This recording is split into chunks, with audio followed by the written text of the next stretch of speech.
নবীজি সাল্লাল্লাহু আলাইহি ওয়াসাল্লাম বলেন, সিয়াম আর কোরআন কিয়ামতের দিন বান্দার জন্য সুপারিশ করবে। রোজা আল্লাহর কাছে বলবে, আয় রব, আমি আপনার এই বান্দারে খাবার থেকে, স্ত্রীর কাছে গমন থেকে বিরত রেখেছি।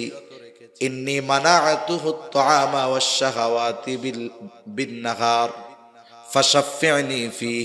দিনের বেলায় আমি তারে খাইতে দেই নাই, তার স্ত্রীর কাছে যাইতে দেই নাই, আপনি তার ব্যাপারে আমার সুপারিশ কবুল করেন। রমজান মাস যখন আগমন ঘটে তখন মুমিনদের অন্তরে এক ধরনের আগ্রহ, স্পৃহার সৃষ্টি হয়। কারণ মুমিন এই মাসে রোজা রাখার মাধ্যমে, ইবাদতের মাধ্যমে আগামী 11 মাসের পাথেও সে সংগ্রহ করে নেয়। আর মুনাফিক যখন রোজার আগমন ঘটে, রোজার মাস আসে, মুনাফিকের চিন্তা বেড়ে যায়। কারণ মুনাফিক চিন্তা করে রোজা আসলে মানুষের সামনে খাওয়া যাবে না। এই জন্য বাড়িতে রান্না বন্ধ হলেও দেখা যায় হোটেলগুলাতে, খাবারের দোকানগুলাতে পর্দা শুরু হয়ে যায়।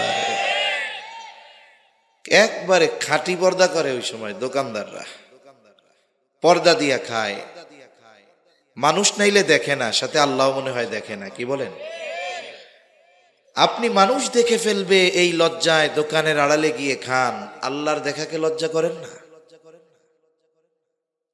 সবচাইতে বেশি লজ্জাশীলতা তো আল্লাহর ব্যাপারে থাকার দরকার ছিল, ঠিক কিনা বলেন?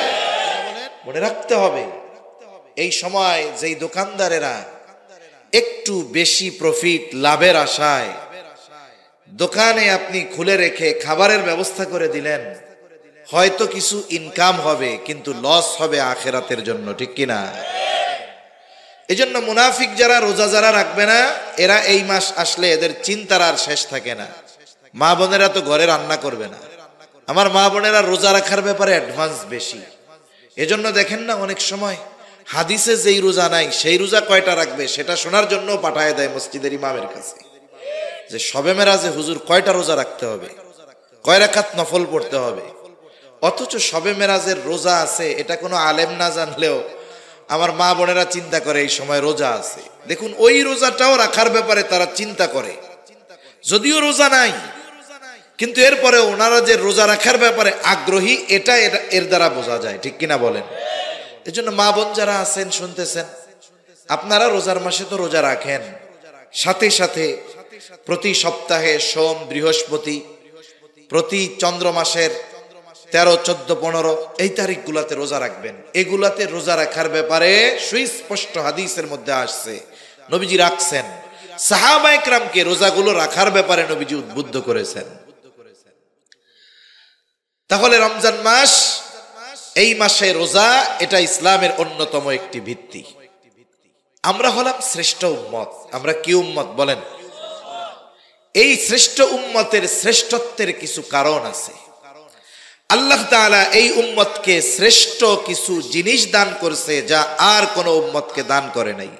বলবো, 1 নাম্বার আমরা পেয়েছি সাইয়্যিদুল আম্বিয়া, সব নবীদের সরদার, শ্রেষ্ঠ নবী আমরা পেয়েছি। 2 নাম্বার সাইয়্যিদুল কুতুব, আমরা পেয়েছি সব কিতাবের মধ্যে শ্রেষ্ঠ কিতাব। আমরা পেয়েছি সাইয়্যিদুশ শুহুর, সব মাসের মধ্যে সেরা মাস। আমরা পেয়েছি সাইয়্যিদুল লায়াল, আমরা পেয়েছি শ্রেষ্ঠ রাত। আমরা পেয়েছি সাইয়্যিদুল আইয়াম, শ্রেষ্ঠ দিন। শ্রেষ্ঠ রাত সেটা হলো শবে কদরের রাত, আর শ্রেষ্ঠ দিন এটা হলো জুমার দিন আর 2 ঈদের দিন। তাহলে 1 নাম্বার পেয়েছি শ্রেষ্ঠ নবী, শ্রেষ্ঠ কিতাব, শ্রেষ্ঠ মাস রমজান মাস, শ্রেষ্ঠ রাত লাইলাতুল কদর, শ্রেষ্ঠ দিন জুমার দিন আর 2 ঈদের দিন। এগুলো পেয়েছি আমরা, আর আমরা হয়েছি শ্রেষ্ঠ উম্মত। সুবহানাল্লাহ। এই যে শ্রেষ্ঠ মাস আর শ্রেষ্ঠ রাত, এই দুটাই সামনে আসতেছে। আবার এই রাতটা শ্রেষ্ঠ হওয়ার কারণ, এই মাসটা শ্রেষ্ঠ হওয়ার কারণ যেটা, সেটা হলো কোরআনুল কারীম। আর কোরআনের কারণে সব কিছু শ্রেষ্ঠ হয়ে গেছে। এজন্য এই রমজান মাস সামনে আসতেছে, এটা বছরের শ্রেষ্ঠ মাস। কোরআনুল কারীমের মধ্যে আল্লাহ তাআলা জানায় দেন, আসমান জমিন সৃষ্টি থেকে নিয়ে এই মাস হলো 12টা। কয়টা জোরে বলেন? আল্লাহ তাআলা বলেন, ইন্না ইদ্দাতাশ শুহুরি ইনদাল্লাহি 12 শাহরান ফি কিতাবিল্লাহি ইয়াওমা খালাকাস সামাওয়াতি ওয়াল আরদা মিনহা আরবাআতুন হুরুম। আল্লাহ রাব্বুল আলামিন জানিয়ে দেন, আসমান জমিনের সৃষ্টি থেকে মাস 12টা, এর মধ্যে 4টি মাস হলো হারাম মাস, সম্মানিত মাস। 4টি সম্মানিত মাস, একটা হলো রজব মাস যেটা গত মাসে গেছে, আর 3টা হলো ধারাবাহিকভাবে জিলকাদ, জিলহজ আর মুহররম। তাহলে দেখুন, সম্মানিত মাস সমূহের মধ্যে রমজান নাই। কেন নাই? বলে এই 4 মাস এটা অতীতের উম্মতের কাছেও ছিল সম্মানিত মাস, আমাদের কাছেও সম্মানিত মাস। এই জন্য আল্লাহ তাআলা এই মাসে বিশেষ নির্দেশনা দিয়ে বলেন, ফালা তাযলিমু ফীহিন্না আনফুসাকুম। বিশেষ করে এই 4 মাসের ব্যাপারে আল্লাহ তাআলা বলেন, এই মাসগুলাতে তোমরা নিজেদের উপরে নিজেরা জুলুম করো না, পাপ করো না। এই 4 মাস এখনো সম্মানিত, তবে আমাদেরকে আল্লাহ তাআলা স্পেশাল ভাবে দিয়েছেন রমজান মাস।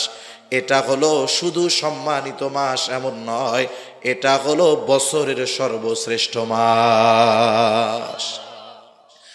সর্বশ্রেষ্ঠ মাসে আল্লাহ তাআলা সর্বশ্রেষ্ঠ কিতাব নাজিল করেছেন। সর্বশ্রেষ্ঠ মাসে ইসলামের অন্যতম ফরজ বিধান আল্লাহ তাআলা রোজাকে ফরজ করেছেন। এই জন্য সিয়াম আর কোরআনের সাথে একটা সম্পর্ক রয়েছে, রোজা আর কোরআনের সাথে একটা সম্পর্ক রয়েছে। রমজান মাসে রোজা ফরজ, কোরআন আল্লাহ নাজিল করেছেন। এজন্য আল্লাহ তাআলা কোরআনুল কারীমের মধ্যে বলেন, শাহরু রমাদানাল্লাযী উনজিলা ফীহিল কুরআন হুদাল লিন-নাসি ওয়া বায়িনাতিম মিনাল হুদা ওয়াল ফুরকান ফামান শাহিদা মিনকুমুশ শাহরা ফালইয়াসুম। আল্লাহ তাআলা বলেন, শাহরু রমাদান, রমজান মাস, আল্লাযী উনজিলা ফীহিল কুরআন, যেই মাসে আল্লাহ কোরআন নাজিল করেছেন। কোরআন কি?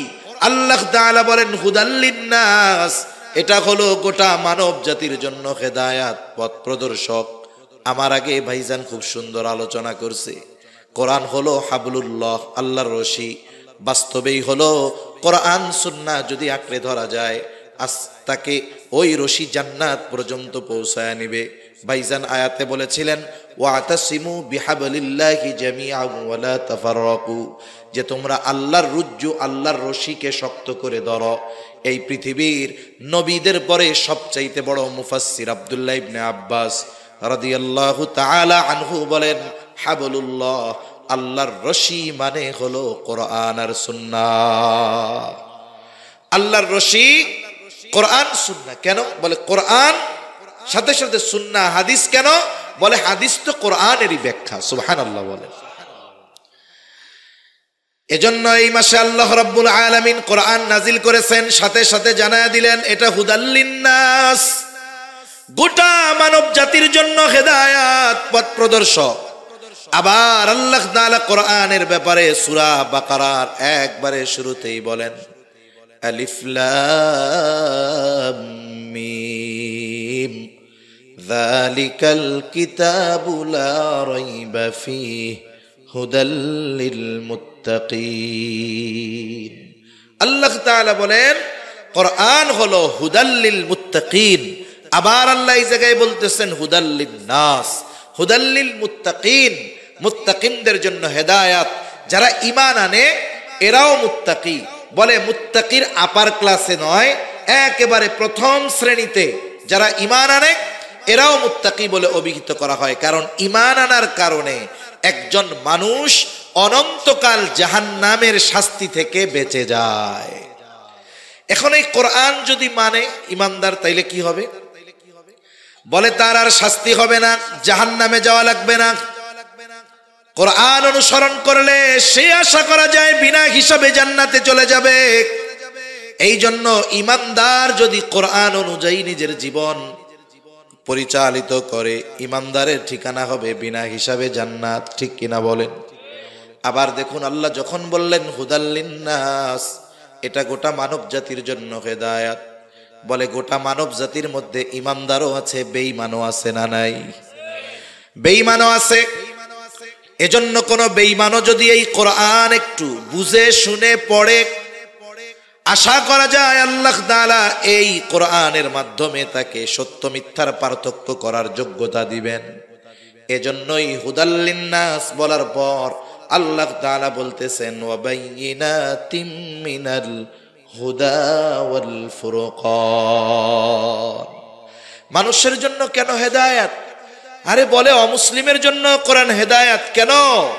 অমুসলিম যদি বুঝে শুনে এই কোরআন পড়ে, আশা করা যায় সে সত্য মিথ্যার মধ্যে পার্থক্য করতে পারবে। আর যে ব্যক্তির কাছে সত্য মিথ্যা সুস্পষ্ট হয়ে যায়, আশা করা যায় সে যদি বুদ্ধিমান হয়, সে মিথ্যাকে বাদ দিয়ে সত্যকেই গ্রহণ করবে। ঠিক কিনা বলেন? এজন্য এই পৃথিবীতে অনেক অমুসলিম আছে যে তারা শুধু এই কোরআন রিসার্চ করে গবেষণা করে ইমানদার হয়ে গেছে, অনেক আছে। সম্প্রতি সময়ের আমি দুই একজনের কথা বেশি বলি। একজন ডক্টর মরিস বুকাইলি, উনি বড় একজন ডাক্তার। ফেরাউনের যেই দেহ আল্লাহ তাআলা হেফাজত করেছেন হাজার হাজার বছর, মিশরের জাতীয় জাদুঘরে আছে। ওই মিশরের জাতীয় জাদুঘরে ফেরাউনের মমি নিয়ে গবেষণা করা হবে। একদল গবেষক গেছে। ওই ব্যক্তি হলো জার্মানির এক বড় ডাক্তার। উনি গেছেন গবেষণা করার জন্য। একটা সময় ওনাকে মুসলমানেরা জানালো এই ফেরাউনের কথা কোরআনে আছে। উনি শিক্ষিত মানুষ, বিজ্ঞ মানুষ। ওনাকে বলার পরে উনি চিন্তা করলেন, আমাকে যদি ফেরাউনের সম্পর্কে বিস্তারিত জানতে হয় তাহলে কোরআন থেকে আমাকে তথ্য নেওয়া লাগবে। আবার দেখুন, একজন ব্যক্তি শুধুমাত্র কোরআনের অনুবাদ পড়লে কোরআনের গভীরতা উপলব্ধি সে করতে পারে না। কোরআন নাজিল হয়েছে আরবি ভাষায়।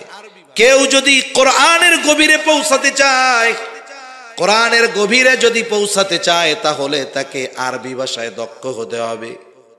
কারণ আমি আপনি শুধুমাত্র বাংলা অনুবাদের মাধ্যমে কোরআনের গভীরতা উপলব্ধি করতে পারবো না।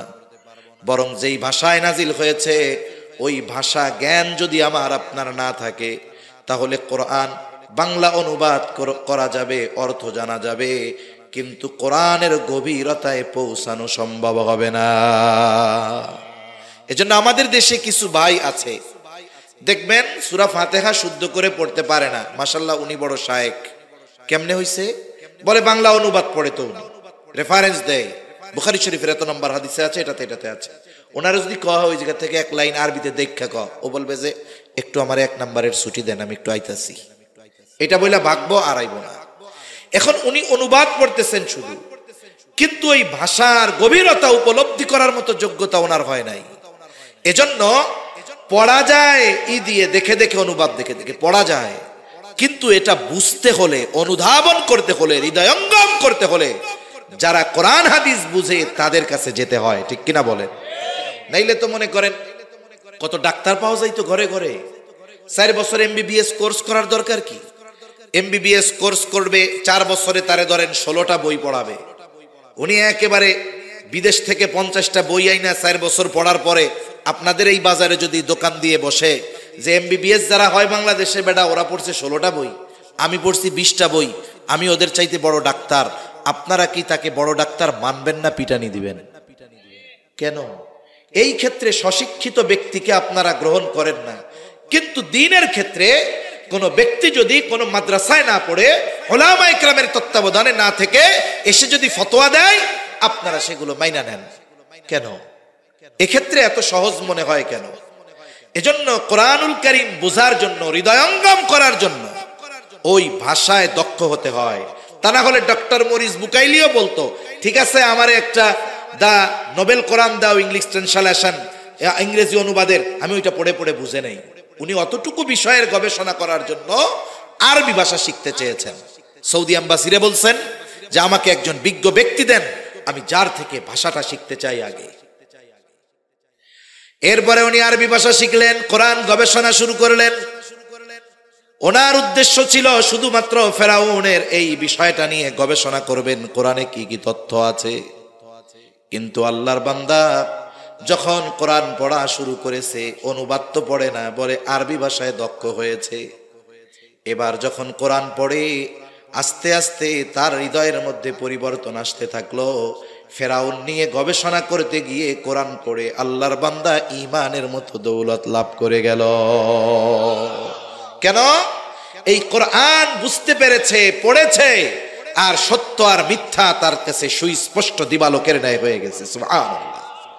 এই 2-3 বছর আগে নেদারল্যান্ডের একজন পার্লামেন্ট মেম্বার, কট্টর ইসলাম বিদ্বেষী, আল্লাহর বান্দা মুসলমানদের নিয়ে, ইসলাম নিয়ে, হিজাব নিয়ে, আমাদের নবীকে নিয়ে কম উল্টাপাল্টা বলে নাই। উনি চিন্তা করলেন আরো বেশি উল্টাপাল্টা যদি বলতে হয় তাইলে আমাকে মুসলমানদের ব্যাপারে আরো জানতে হবে। এজন্য এই পৃথিবীতে ইসলাম বিদ্বেষীদের অনেক মাদ্রাসা আছে।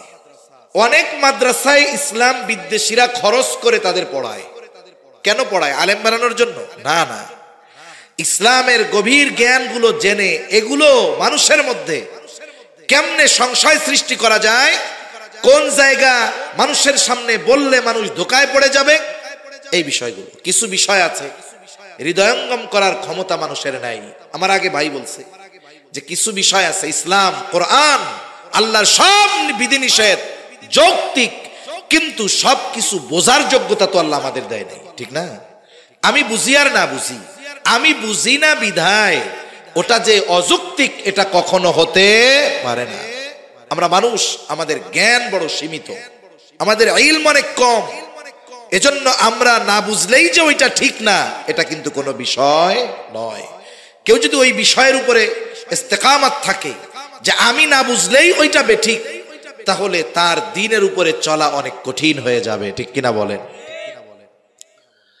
তা ওই ব্যক্তিও চিন্তা করলেন যে আমি কোরআন শিখতে হবে। উনিও আরবি ভাষা শিখছে, কোরআন নিয়ে গবেষণা করছে। ঈমান আনার জন্য না বিরোধিতা করার জন্য? একটা সময় উনি কোরআন পড়া শুরু করছে। সময়ের সাথে সাথে হৃদয়ের পরিবর্তন, সত্য আর মিথ্যা সামনে পার্থক্য হয়ে গেছে। বুদ্ধিমান মানুষ যে সত্য যখন সুস্পষ্ট দিবালোকের ন্যায় তার সামনে চলে আসে, আলোর দেখা যখন সে পেয়ে যায়, সে কখনো অন্ধকারে ফিরে যাবে না। ওই ব্যক্তি কট্টর ইসলাম বিদ্বেষী, কোরআন শিখছে, সত্য মিথ্যার পার্থক্য বুঝে গেছে, আলোর দেখা পেয়ে গেছে। এই কোরআনের বদৌলতে সে ঈমান গ্রহণ করেছে, অন্তরে তার হেদায়েতের নূর প্রজ্বলিত হয়ে গেছে। এজন্য এই কোরআন সত্য মিথ্যার মধ্যে পার্থক্যকারী। একজন অমুসলিমও যদি নিরপেক্ষভাবে এই কোরআন তিলাওয়াত করে, বুঝে, আশা করা যায় কোরআনের কারণে তার সামনে ঈমানের দ্বার উন্মোচিত হয়ে যাবে। এজন্য হলো কোরআন গোটা মানব জাতির জন্য হেদায়েত। এরপরে আল্লাহ তাআলা বলেন, এই মাস শুধু কোরআন নাজিল করেছি এমন নয়, ফামান শাহিদা মিনকুমুশ শাহরা ফালইয়াসুম।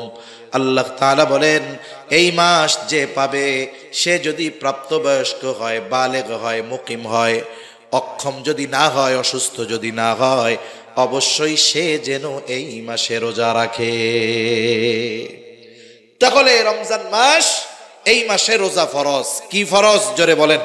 রোজা ফরজ। এখন এই রমজান আমরা অতিবাহিত করব কেমনে? এক নাম্বার, রোজা রাখার মাধ্যমে।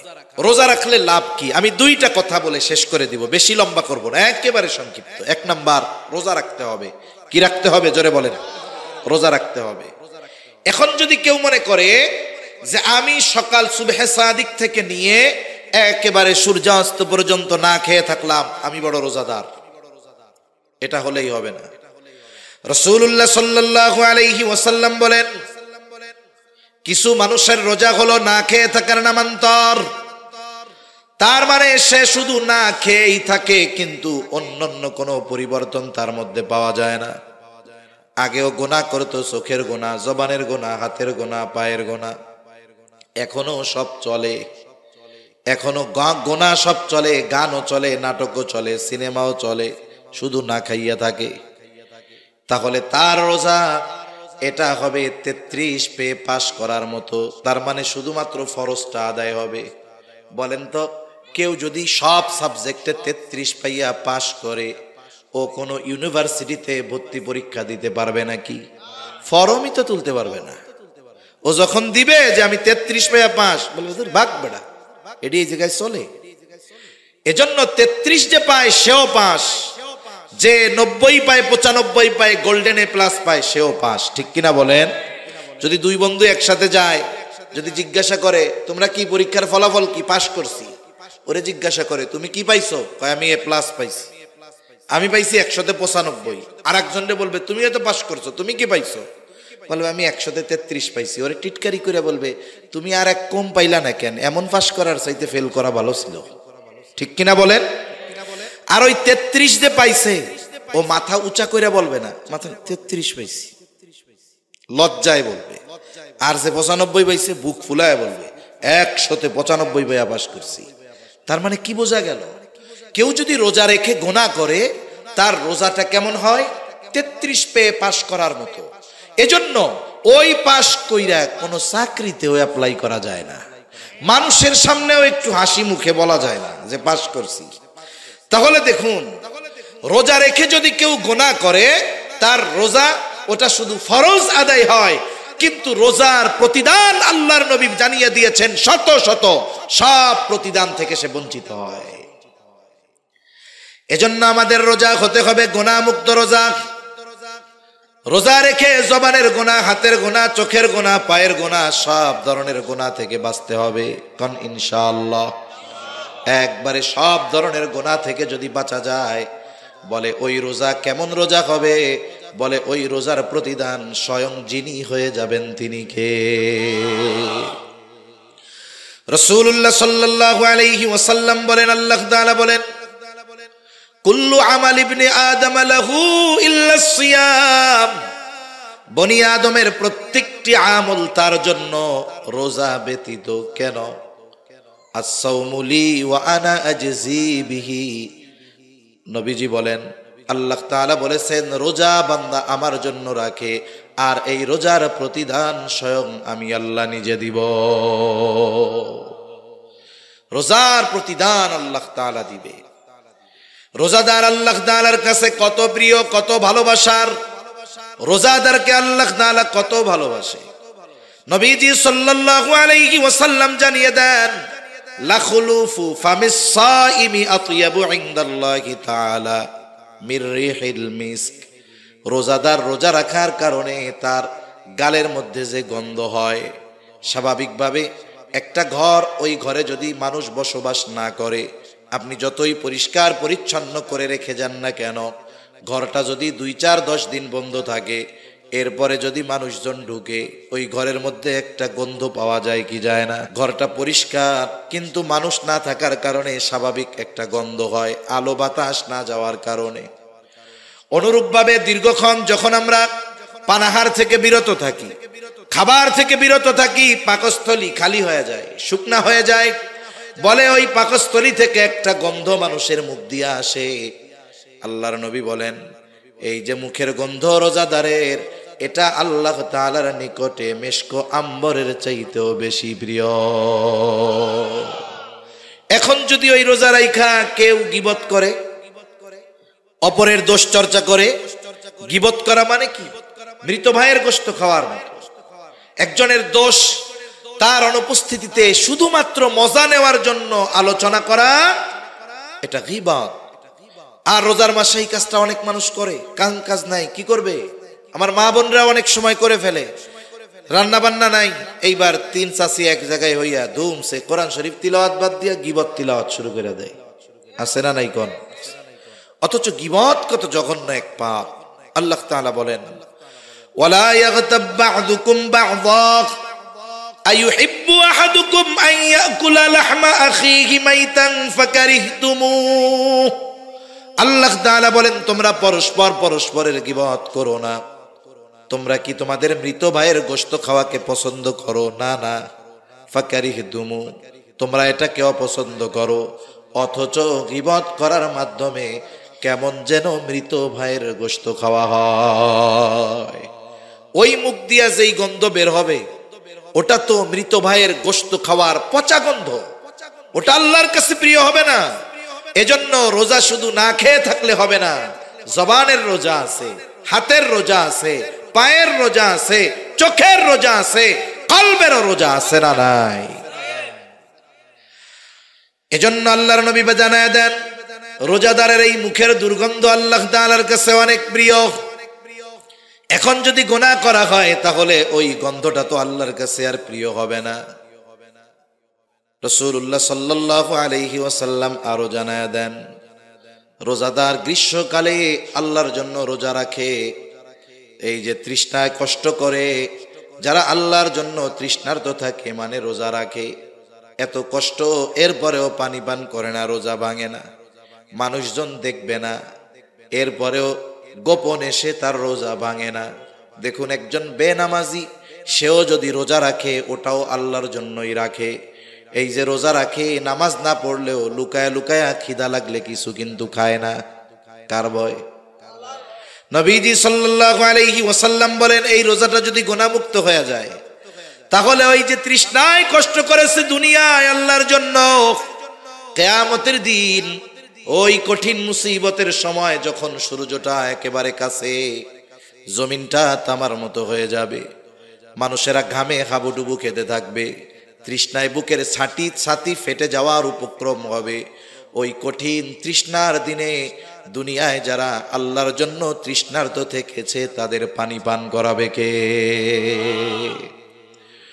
রাসূল আকরাম সাল্লাল্লাহু আলাইহি ওয়াসাল্লাম জানায় দেন, রোজাদারের জন্য স্পেশালিটি কি? রাসূলুল্লাহ বলেন সাল্লাল্লাহু আলাইহি ওয়াসাল্লাম বলেন, ইন্না ফিল জান্নাতি বাবান ইউকালু লাহুর রায়্যান, জান্নাতের মধ্যে একটি দরজা আছে যেটার নাম হলো রায়্যান। অনেক সময় একই সেমিনার হলের মধ্যে, একই হলের মধ্যে গেস্ট কয়েক ধরনের থাকে।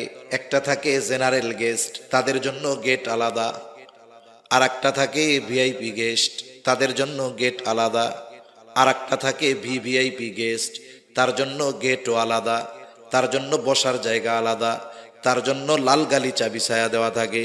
ওই জেনারেল গেস্ট যদি ভিভিআইপি গেস্ট দিয়া ঢুকতে চায়, ঢুকতে দেওয়া হবে নাকি? রোজাদার যারা, ইমানদার রোজাদার যারা, এরা হলো ভিভিআইপি, বলে এদের জন্য স্পেশাল একটা দরজা যার নাম হলো রায়্যান। ওই ভিভিআইপি গেটে দাঁড়িয়ে ভিভিআইপি গেস্টের জন্য অপেক্ষা করতে থাকে মানুষেরা, ফুলের তোড়া নিয়ে সংবর্ধনা জানানোর জন্য। কত আদর আপ্যায়ন হয়, অথচ ঢুকবে একই ছাদের নিচে, কিন্তু তাদের স্পেশালিটি কি? বলে ভিভিআইপি পারসন। এবার কি হলো, রোজাদারের জন্য এই দরজা থাকবে রায়্যান, স্পেশাল দরজা শুধুমাত্র রোজাদারদের জন্য। রোজাদার ব্যতীত ওই দরজা দিয়ে আর কেউ ঢুকতে পারবে না। ফেরেশতারা অভ্যর্থনা জানানোর জন্য দাঁড়ায় থাকবে, আহ্বান করা হবে, ফাইনাস সাইমুন, কোথায় রোজাদারেরা? এইবার রোজাদারেরা আসবে, ওই দরজা দিয়ে ঢুকবে, আর তারা যখন ঢোকা শেষ দরজা বন্ধ করে দেওয়া হবে। নবীজি জানায় দেন, রোজাদার ব্যতীত একটা ব্যক্তিও ওই দরজা দিয়ে ঢুকতে পারবে না। এটা তাদের স্পেশাল সম্মাননা। শুধু তাই না, নবীজি বলেন আস-সাওমু জুন্নাতুন, রোজা হইল ঢাল, আগুন থেকে বাঁচার জন্য, জাহান্নামের আগুন থেকে বাঁচার ঢাল। এই যে এত ফজিলত রোজার, এটা পাবে কে? যার রোজা হবে গুনাহমুক্ত, ঠিক কিনা বলেন? এজন্য এক নাম্বার কাজ, আমরা আমাদের রোজাগুলোকে যথাযথভাবে রাখবো। সারাদিন না খাইয়া কষ্ট করে রাখলাম রোজা, এখন যদি ওই 33 পাইয়া পাশ করার মতো হয় তাহলে এটা কেমন হইল? আমাদের থাকবে রোজার প্রতিদানের ক্ষেত্রে আমরা যেন গোল্ডেন এ প্লাস পাই, এভাবে রোজা রাখবো তো ইনশাআল্লাহ। আল্লাহ তৌফিক দান করেন। এই রমজান মাস এর আরেকটি বৈশিষ্ট্য হলো, এই মাসে আল্লাহ নাজিল করেছেন কোরআন। আমার আপনার রমজান যেন কোরআনময় রমজান হয়। কোরআন তিলাওয়াতের মাধ্যমে আমি এই রমজান মাস অতিবাহিত করার সর্বোচ্চ চেষ্টা করব। এজন্য মসজিদগুলোতে হয় খতম তারাবি, হয় কি হয় না? আমাদের সবার চিন্তা হলো এরকম, তারাবি মানে হলো তাড়াতাড়ি। এই মসজিদের হাফেজ যদি 40 মিনিট লাগে, অন্য মসজিদের যদি 35 মিনিট লাগে, মুসল্লি আইয়া হাফেজ রে গুতায়। কমিটির কি হুজুর আছো, সেদ বেদ নাই, ধীরে ধীরে পড়ে, ওটা 35 মিনিটে শেষ, আমাকে ওটা 30 মিনিটে শেষ হইলে ভালো হইতো। যদি এরকম যন্ত্রণাই মনে হয়, কষ্টই মনে হয় কোরআন শোনা, তাহলে আল্লাহর হস্তে সূরা তারাবি পড়েন, তাও ভালো। কারণ কোরআন তিলাওয়াত করলে শুধু কোরআন তিলাওয়াতের বিনিময়ে সওয়াব পাওয়া যায় না, কিছু কিছু তিলাওয়াতকারীর উপরে কোরআন লানত বর্ষণ করে।